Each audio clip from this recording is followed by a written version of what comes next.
The warehouse floor reeked of oil and hot metal, every machine pounding like a drumline in the background.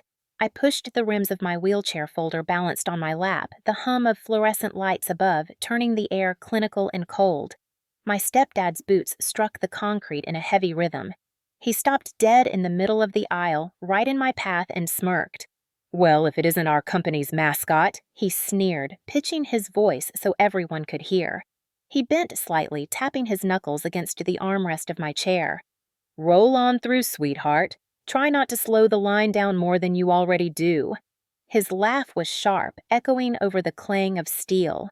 Two workers at the packing table chuckled nervously. Another young guy glanced around, then covered his mouth, trying not to laugh. The older man by the loading dock shifted uncomfortably, his hands tightening on his clipboard. He looked at me with pity, but said nothing. No one ever said anything. My stepdad straightened, towering above me, and exaggerated a limp before slapping his thigh as if it were the funniest thing he'd ever acted out. "Hey, fellas," he called across the aisle, "bet she'll be CEO by the time she makes it to the break room." More laughter bubbled up from the younger ones. A hot flush crept up my neck. I kept my hands tight on the rim's knuckles whitening. The wheels squeaked as I tried to push forward, but he stepped sideways, blocking my path. With a casual kick, his boot tapped the edge of my wheel just enough to jolt me. The folder on my lap shifted, nearly sliding off. I steadied it with one hand, the sharp corner digging into my palm. He leaned down, his breath sour with coffee. "Face it," he said in a low, taunting voice. "You'll never be more than a sympathy hire. Nobody with legs like yours runs anything." My chest burned, every breath like fire pressing against my ribs. Around us, the air thickened with silence and embarrassment. A young woman carrying parts slowed her eyes, darting from him to me. She looked like she wanted to speak, but she turned quickly, disappearing down another aisle. My stepdad straightened again, satisfied with the display. He waved his clipboard like a flag. "Back to work, everyone. Show's over." He walked off laughing, the sound carrying long after his boots faded. I forced my wheels forward one push at a time. My arms burned, my shoulders ached, but I kept going. Not a word left my lips. Silence was my shield. Silence was also my weapon, because he had no idea what I carried in the folder pressed against my lap. He didn't know the signatures already printed there, the resolutions already passed, the plans already sealed. He thought he had stripped me down to humiliation in front of the floor. What he never understood was that every insult, every laugh, every cruel kick against my chair had built something inside me far stronger than the steel beams holding up this factory. The machines pounded. The smell of grease and sweat lingered. My heart hammered with each push of the wheels, and underneath it all was the certainty of what was coming. By 4 o'clock today, he would learn the truth. I pictured it as I moved through the ramp toward the office wing, the boardroom bathed in white light, the long, polished table, the quiet before an announcement, faces turning, eyes widening, his smirk collapsing, the silence cracking into applause. The idea of that moment wasn't fantasy. It was imminent, carved into paper and ink, set to unfold like clockwork. The elevator doors slid open with a metallic hiss. I rolled in, pressed the button, and gripped the folder tighter. The embossed letterhead dug into my fingertips. My reflection in the steel walls showed a woman in a wheelchair. Yes, but also a woman carrying authority he couldn't dream of. The doors closed, sealing me inside the cool hum of the elevator. I exhaled slowly, steady, deliberate. His words still echoed, "Sympathy hire, never run anything." They didn't sting anymore. They fueled. Because in just a few hours I would roll into the boardroom not as the weakling he mocked, but as the CEO he served without ever knowing. At 4 o'clock, this chair would not be a symbol of pity. It would be a throne of justice. And when I turned to face him, he would finally understand the cost of every cruel laugh. I was 28 years old, and by every measure my stepdad used to judge me, I should have been invisible.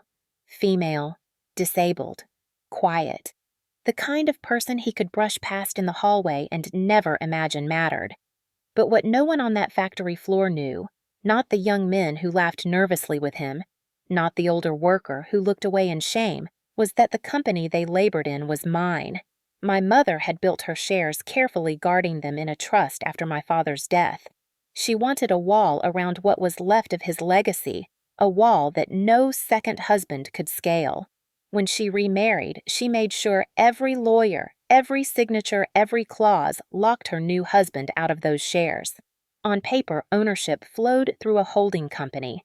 In reality, it flowed to me. I wasn't a visitor in that building. I was the majority owner. But I didn't sit in a corner office or sweep in with an entourage. I came in as an auditor, part of a rotation approved quietly by the board. They wanted me to see what the factory floor felt like. They wanted me to touch the reality my stepdad thought he ruled. And I wanted that too. Because power means nothing if you don't understand what it feels like to have none. My stepdad thought my presence was an accident, some HR charity program to appease diversity quotas. That was why he mocked me so loudly. In his world, respect belonged to men with broad shoulders and heavy boots, not women in wheelchairs with clipboards. He wore his disdain like a badge. To him, I was his wife's broken daughter who had no right to speak in his domain. And in a way, I let him think that. It was the camouflage I needed. Every morning, I wheeled in with the day shift crowd, listening to their gripes about hours, the clatter of tools, the whisper of gossip about misshipped orders. I noted how supervisors cut corners, how inventory was marked, how overtime was claimed. I sat quietly in break rooms, sipping coffee that tasted like burned beans, absorbing the culture he thought he controlled. No one knew that upstairs the board had already voted. In less than half a day, the company would change hands in a way that mattered. The folder on my lap wasn't just paper. It was a map of what was broken and the authority to fix it. At night, when the plant shut down and the lights dimmed, I stayed late, poring over financial records in the small audit office tucked behind accounting. That was where I saw the real cracks: purchase orders split to avoid oversight, inflated overtime, logged by the same handful of names, contracts signed with vendors who happened to be my stepdad's drinking buddies. I traced every number, every false invoice, every signature. And I smiled because the pattern was too clean, too obvious. It was evidence waiting for sunlight. Sitting there in my chair, pen in hand, I felt stronger than I had in years. My body might not climb stairs, but my mind climbed every rung of the company's structure until I stood at the top. My stepdad believed he was untouchable, that his insults were just the natural order of things. He didn't realize I had already positioned the dominoes. All it would take was a push. And that push was scheduled for 4 o'clock. I wasn't always in a wheelchair. When I was a kid, I used to race across the backyard with grass stains on my knees and wind in my hair, faster than the boys in the neighborhood, faster than anyone thought I could be. I remember the day my mother remarried, how I sat stiffly in a pastel dress while she clutched my hand too tightly. Her new husband shook my hand like he was gripping a tool he didn't value. His palm was rough, his smile thin. Even at 12, I felt the chill of it. He wasn't cruel in the beginning, just dismissive. My mother called it old-fashioned. He called me kid in a tone that sounded more like inconvenience. Then came the accident. I was 19, a sophomore in college, riding home late on a wet November night. The screech of tires, the blur of headlights, the crunch of steel, those sounds replay in my head even now. When I woke up in the hospital, my legs wouldn't respond. The doctors spoke in calm, practiced voices: spinal cord injury, permanent paralysis. My mother wept quietly at my bedside, gripping my fingers. My stepdad stood in the corner, arms crossed, his jaw set like stone. The first words he said to me after the doctor left were, "Guess you'll have to figure out what you can still do, huh? Because a life on pity isn't a life at all." His voice wasn't cruelly loud, it was worse. It was indifferent, as though my whole world collapsing was just an inconvenience to him. Recovery was grueling. Physical therapy sessions left me drenched in sweat, muscles trembling, skin rubbed raw from braces and straps. Every step I tried to take with the parallel bars felt like dragging a mountain, but I kept going. Not because I believed I would walk again, I knew the chair was permanent, but because I refused to let his words be the final sentence in my story. My mother sat in every session she could, her eyes red from crying, but her mouth curved into encouragement.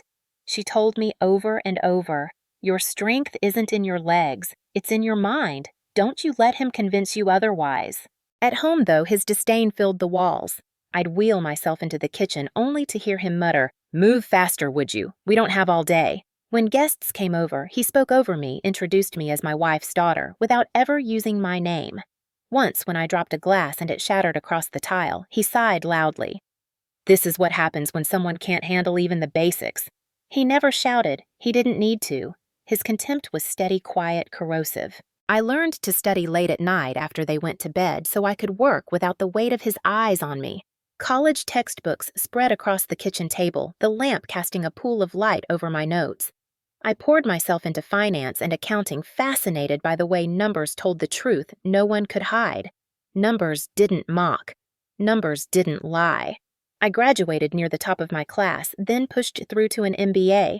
My mother cried at the ceremony. My stepdad didn't attend.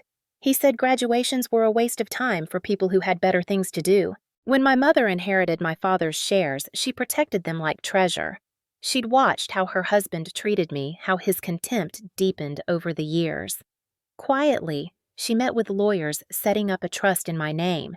She told me about it one night while we sat at the dining table, a pot of tea between us. "He'll never touch this," she said, her voice fierce. "This is yours. Your father would have wanted it this way." I remember my throat tightening, words stuck behind tears I wouldn't let fall. That trust became more than just financial security. It was proof that someone believed in me completely. My stepdad, of course, assumed everything flowed to him. He strutted around like the king of the household as though marrying my mother meant inheriting everything she had. He never noticed the legal walls she built around the company shares. He never noticed the quiet meetings I began having with board members, the way they nodded respectfully when I spoke. To him, I was still the girl in the chair, too slow, too weak, too dependent.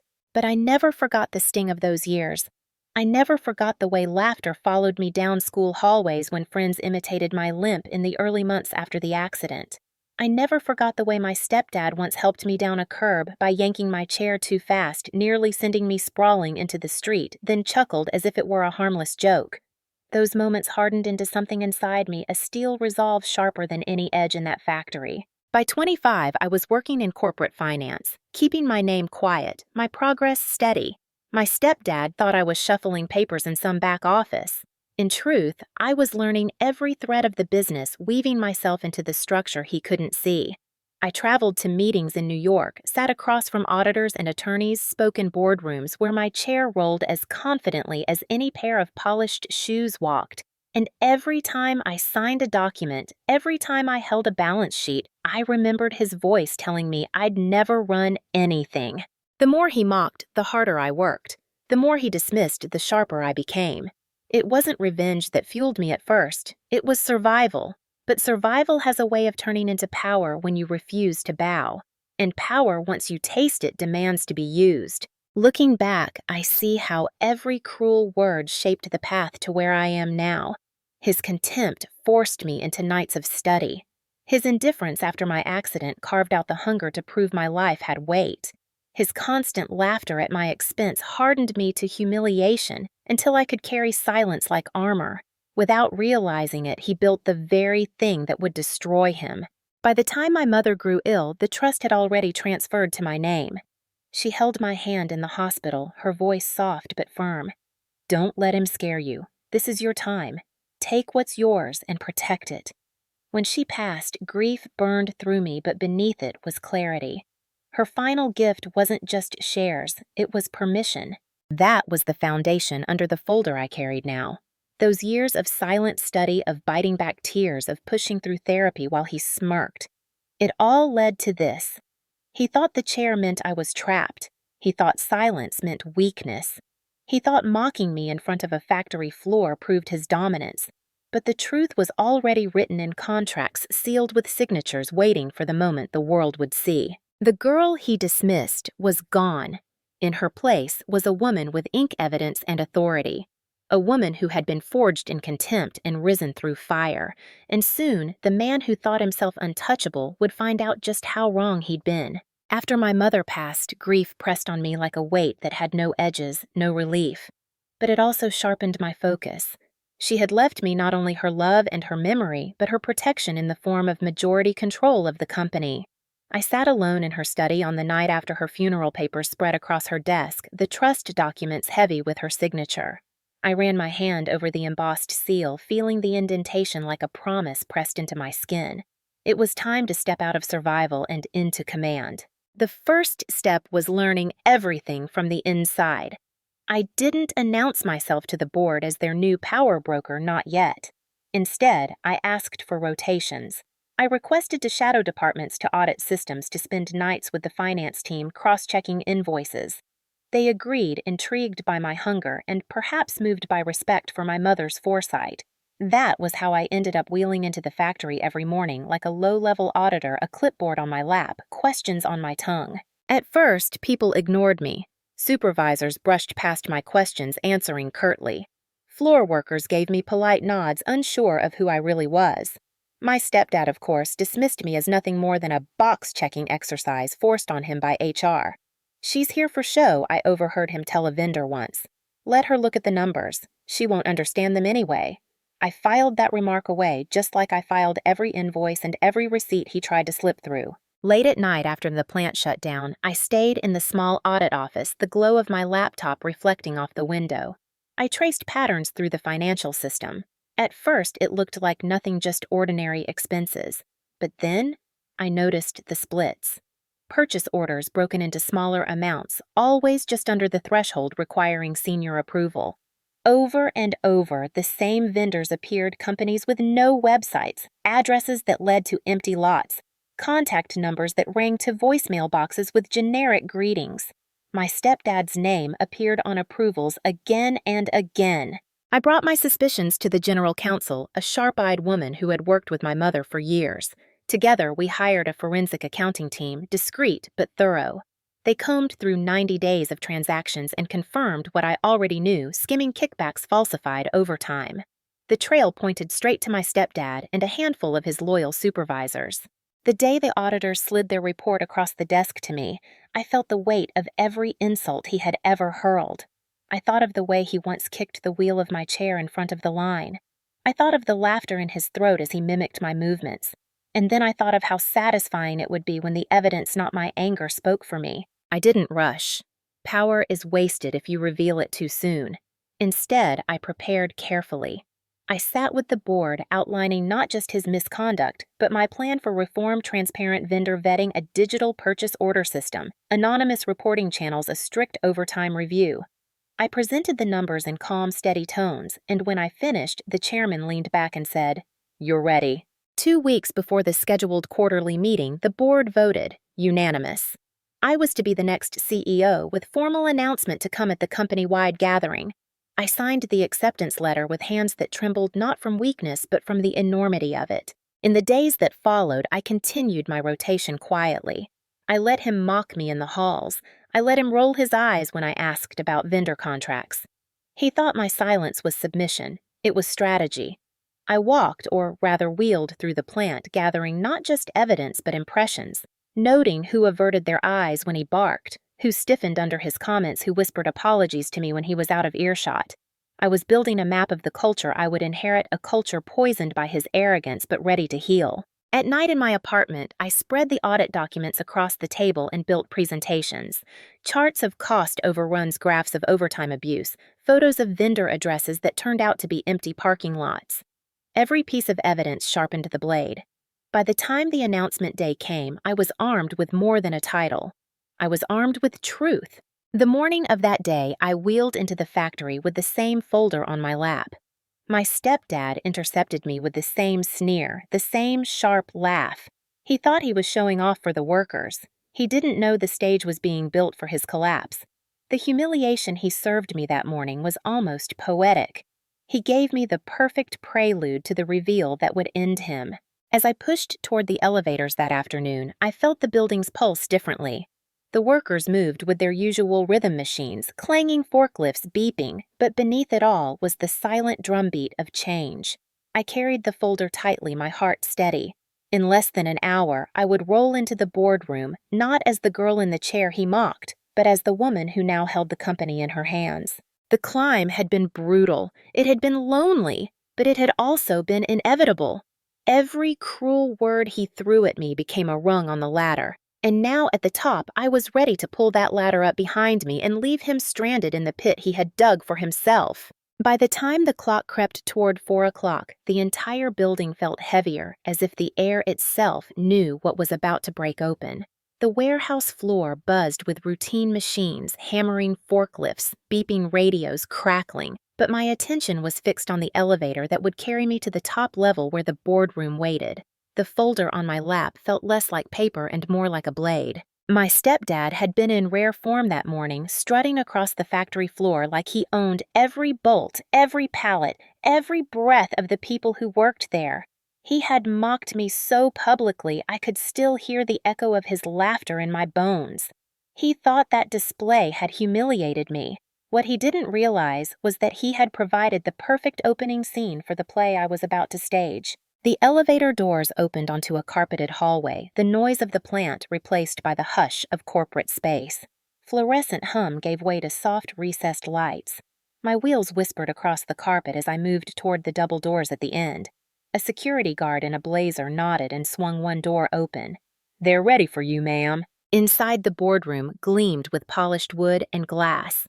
A long table stretched toward the panoramic windows where late afternoon sunlight poured in, gilding the edges of everything it touched.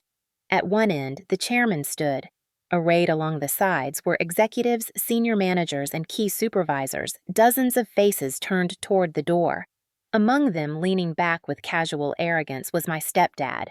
He had taken a seat 3 chairs from the end legs, stretched, arms crossed, smirk ready. He didn't even glance at me as I entered. To him, I was background noise, the girl in the chair who'd been humiliated hours earlier. But the room shifted as my wheels rolled forward. A hush spread like ripples in water. The chairman smiled, his voice firm and clear.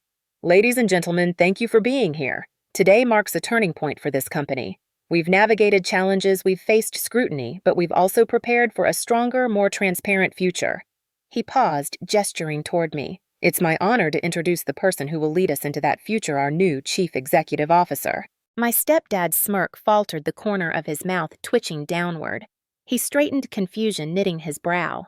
Around him, murmurs broke out, employees glancing at one another. My wheels clicked softly against the floor as I advanced to the head of the table. The chairman placed a hand on the back of my chair, his gesture both symbolic and real, steadying me as he finished. "Please welcome your new CEO." For a long breath, silence filled the room. Then slowly, the first clap came from one of the younger board members. Another joined, and another. The sound built until the entire room echoed with applause, the kind that shakes walls. Some stood. Even the skeptical executives rose, compelled by the momentum. My stepdad remained seated rigid, his face pale, his eyes wide as if the ground had opened beneath him. I placed the folder on the table, opened it, and let the crisp papers fan out the signed board resolution, the audit summary, the financial graphs. The evidence gleamed under the overhead lights. My voice was steady. This company belongs to its workers, its customers, and its future. For too long, corners have been cut, voices silenced, dignity mocked. That ends today. I didn't look directly at him yet. I let the weight of my words fill the space. I described the reforms already in motion: vendor transparency, overtime, accountability, whistleblower protection. I spoke about integrity not as a slogan, but as a system with teeth. And then I slid a single page from the folder and tapped it with my fingertip. Independent auditors have confirmed patterns of misconduct, split purchase orders, inflated hours, unauthorized vendor contracts. This behavior compromises not only finances, but trust. Now I turned to him. Our eyes met across the table, his glare sharp, defensive, panicked. "Operations Supervisor Thomas Ray," I said, using his full name deliberately, "has been identified at the center of these irregularities." Gasps rippled through the room. The HR director, seated 2 chairs down, cleared her throat and unfolded a prepared document. "Effective immediately, Operations Supervisor. Ray is suspended pending termination for cause. Security will escort you from the premises after this session." My stepdad shot up from his chair, face red, voice breaking. "This is a setup. She doesn't even know what she's talking about. She's just—" He stopped himself before saying it, but the word hung in the air anyway. just disabled, just a girl, just nothing. I leaned forward slightly, my chair humming as the motor adjusted. You've spent years mocking me for the chair I sit in. I said, my voice calm but edged with steel. You should have paid more attention to the papers I sign. This chair doesn't make me weak. It makes me impossible to ignore. And now, so do your actions. The silence that followed was heavier than any applause. My stepdad's fists clenched at his sides. Security approached quietly, their presence final. He looked around, searching for allies, but every face avoided his. Even the ones who had laughed with him on the factory floor now found the ceiling or the table more interesting. Alone, he sputtered once more, then pushed past the guards, storming out. The door shut behind him with a soft click that sounded louder than thunder. I turned back to the table. We move forward from here, I said simply, and the room, my room now, nodded. The moment the boardroom doors shut behind my stepdad, the air seemed lighter, though a charge still hummed like static before a storm. I sat at the head of the table, the folder open before me, my hands steady on its edges. For the first time in years, I felt taller than the man who had mocked me. Not because my chair had changed, but because the room finally saw me for who I was. The HR director, still holding the suspension letter, exhaled audibly and said, "We'll proceed with the formal offboarding. Security is waiting outside to escort him through the building." Her voice trembled slightly, not from fear, but from the release of tension that had been building for months. I nodded. "Document everything. Chain of custody on the financials. We'll cooperate fully with external auditors and law enforcement as needed." My tone was calm, precise, professional, everything he had claimed I could never be. From my place at the head of the table, I caught the expressions around me. Relief, respect. A few faces still wore shock, trying to reconcile the woman they'd passed in the hallway, ignored in the cafeteria, with the CEO now commanding the room. It didn't matter. Their confusion would resolve soon enough. The meeting adjourned. Executives gathered their notes, some approaching to shake my hand, others offering clipped congratulations. I accepted each one, my grip firm, my gaze steady. I didn't gloat. I didn't need to. The evidence, the process, the outcome, they spoke louder than any insult he had ever thrown. When I wheeled out into the main corridor, 2 security guards flanked my stepdad as he barked protests. His voice carried desperate loud. "She's a fraud. She doesn't know anything about running a company." His face was flushed, his hair damp with sweat. The guards kept their composure, one hand lightly on his arm as they walked him toward the exit. Employees stepped aside, whispering as he passed. Some looked stunned, others smirked quietly as if justice had arrived later than it should have, but sweeter for the wait. I paused at the top of the ramp leading down to the factory floor. From that vantage point, I could see dozens of workers gathering, pulled by curiosity. The clamor of machinery had slowed supervisors, allowing the moment to unfold. My stepdad's voice cracked one final time as the guards guided him toward the door. And then, in a silence that spread wider than his shouts, every eye turned toward me. I pushed my wheels forward, rolling to the edge of the ramp. The chair hummed softly, the only sound in the hush. My presence alone seemed to shift the room. Someone began to clap, just one worker hand's rough and calloused palms smacking together with certainty. Then another joined, and another. Within seconds, the floor shook with applause, rising louder than the machines, stronger than any insult. I felt the heat rise in my chest again, but this time it wasn't shame. It was something fiercer, brighter. Vindication. For years I had carried silence like armor, swallowing humiliation because I had no platform to answer back. Now the answer came not in my words, but in theirs. Applause. Recognition. Dignity restored. My stepdad turned at the door, disbelief etched into his face. The guards nudged him forward, but he froze for a second, watching the people he thought were his subjects standing for me instead. That was the cut deeper than termination. He wasn't just losing a job, he was losing the illusion of respect. When the doors finally shut behind him, I wheeled down the ramp slowly, deliberately. Workers parted instinctively, creating a wide aisle. I moved through their ranks, nodding, acknowledging each set of eyes. Some smiled. Others clapped me on the shoulder as I passed. In those small gestures, I felt what my mother had promised the company could be more than a place of work. It could be a family, the kind I had never received at home. At the far end of the floor, I stopped, turned, and faced them all. We move forward together, I said, my voice carrying. Respect will not be optional here. It will be the rule. The applause swelled again, echoing off steel beams and concrete walls, a sound that would stay with me longer than any laugh my stepdad ever spat. In the weeks that followed, the company changed its rhythm. What had once been a place of muttered complaints and nervous glances became something steadier, more honest. I spent my mornings not in the plush corner office, but down on the floor, rolling past machines and stopping to talk with workers. They were hesitant at first, unsure if my presence was symbolic or real. But as days stretched into weeks, the conversations grew. A woman from assembly told me how her overtime hours had been falsified. A man from maintenance admitted he'd been told to keep silent about safety hazards. I listened. I wrote notes and I acted. Reform wasn't glamorous. It was paperwork, late-night calls with compliance teams, contracts, rewritten systems overhauled. The vendor scheme my stepdad had orchestrated unraveled completely under scrutiny, revealing hundreds of thousands of dollars siphoned away. We referred it all to law enforcement. I gave a sworn statement, not with anger, but with precision. Numbers don't lie. And neither would I. Charges followed swiftly. Wire fraud, embezzlement, breach of fiduciary duty. He pled not guilty, of course, but the evidence was overwhelming. His trial date loomed like a shadow, but it was no longer my shadow to carry. It belonged to him. Inside the company, I introduced reforms that made immediate ripples. An anonymous hotline was set up within the first week.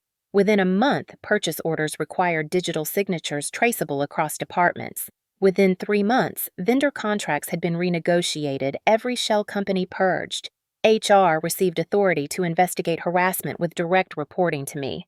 It wasn't about revenge anymore. It was about rebuilding a place where no one would ever feel as powerless as I had. The hardest reform, though, was cultural.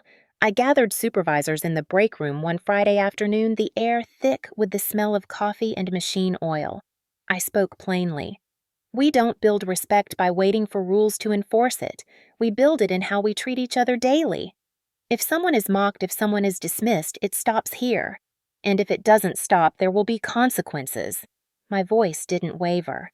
Silence followed, but it was not hostile, it was contemplative. And then one by one, heads nodded. The tide was turning. Away from the plant, I sat often in my mother's old study, the trust documents and her neat handwriting still tucked into the drawer. I would pour a cup of tea the way she used to and imagine her sitting across from me. I told her about the reforms, about the applause on the factory floor, about the moment her husband's face collapsed in disbelief. In those quiet evenings, I felt her hand in mine again, not as memory, but as legacy. The trial, when it came, was almost anticlimactic. Rows of gray benches, the hum of fluorescent lights, the shuffle of papers. I sat at the front, my chair angled slightly, my folder of evidence balanced on my lap. The prosecutor presented the documents I had compiled, purchase orders, bank transfers, vendor registries. Each slide on the courtroom monitor felt like another nail in the coffin of his denials. When I was called to testify, I wheeled to the stand. The clerk swore me in, and I spoke in the same calm, steady tone I had used in the boardroom. Every transaction was traced, every signature reviewed. The pattern was clear. The misconduct was deliberate. My stepdad stared at me from the defense table, his jaw tight, his suit hanging awkwardly. He looked smaller somehow, as if the arrogance had drained out of him, leaving only the shell. The jury took less than a day. Guilty. Wire fraud, embezzlement, sentencing scheduled. When the gavel fell, I felt no triumph, only closure. His downfall wasn't mine to celebrate. It was his to carry. Afterward, I returned to the company where change was still unfolding. We launched a scholarship fund in my mother's name for young women studying finance, engineering, and business, especially those with disabilities. The announcement drew tears from employees who remembered her kindness.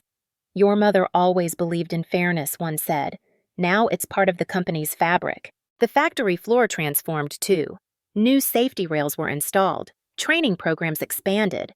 Workers who had been silenced found their voices. One afternoon, a man from shipping approached me, his hands rough, his eyes sincere. I didn't believe in you at first, he admitted. I thought you were just here for show, but you listened. You changed things. That matters. I wheeled through the plant that day with a lump in my throat. Respect wasn't something you could demand. It was something you built brick by brick, action by action. At night, when the office is emptied and the machines stilled, I sometimes remained behind, staring out the tall windows at the city lights. The silence reminded me of the years I had spent swallowing insults in the dark. Now, the silence meant something else. It meant I had space to breathe, to lead, to live. Months later, when the sentencing came, I didn't attend. I didn't need to hear the years of prison assigned to him. I already knew the verdict that mattered. He could no longer touch me, my mother's legacy, or the company we had rebuilt. Instead, I spent that day in the break room with employees sharing pizza and laughter. We talked about their kids, their hobbies, their dreams. In their faces, I saw the family I had chosen, the family that had chosen me back. Looking back now, the climb, the reveal, the aftermath, they weren't just chapters of revenge. They were chapters of transformation. My stepdad's mockery had once seemed like chains, but in truth, every cruel word had been fuel, every dismissal a step toward this moment. His contempt forged my resolve, but it was my mother's faith that lit the path. I think of her often. In the quiet, I whisper what I wish she could hear. We did it. He can't hurt us anymore. The company is safe. I am safe. And as the city hums outside and the machines rest in silence, I feel her answer in the stillness. Not in words, but in peace.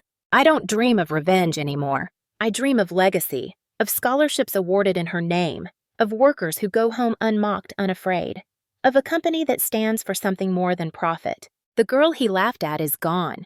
The woman who rose in her place is here to stay. When I look back, I realize this was never just about a boardroom or a title or even the downfall of one cruel man. It was about reclaiming dignity in a world that told me I didn't deserve any. My stepdad believed the wheelchair defined me. He believed it made me small, weak, easy to dismiss. But life has a way of turning cruelty into fuel. Every insult he hurled became another brick in the foundation of my resolve. Every time he mocked me in front of others, he unknowingly handed me the fire I needed to rise higher. Justice doesn't always come in dramatic bursts. It often comes in methodical steps. A document signed, an audit traced, a vote cast. My revenge wasn't in shouting or fighting back on the factory floor. It was in quietly gathering evidence and waiting for the right moment, and then letting the truth speak for itself. Revenge, when rooted in truth and justice, doesn't destroy you, it rebuilds you. To anyone listening, especially those of you who are older and may have carried years of silence like I once did, remember this. Respect isn't something given out of pity or bloodline. Respect is earned by living with integrity, by refusing to break even when others try to bend you. And when family betrays you, when they mock your existence, you still have the power to write your own ending. My mother used to tell me dignity is the one inheritance no one can steal from you. She was right.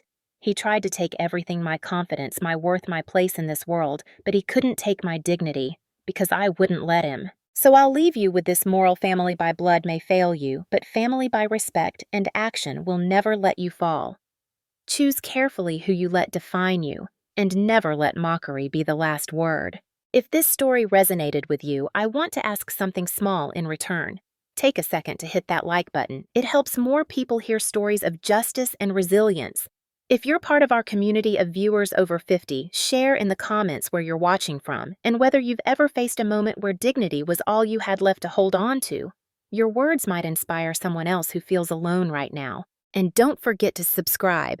Each week, we bring you true-to-life stories of betrayal, justice, and redemption stories where the underdog rises, where cruelty meets consequence, and where dignity triumphs in the end. Because at the heart of every story we tell is a simple truth. Revenge isn't about destroying someone else. It's about rebuilding yourself. So stay with us, share your voice, and remember, you are never too old, too dismissed, or too overlooked to stand tall again.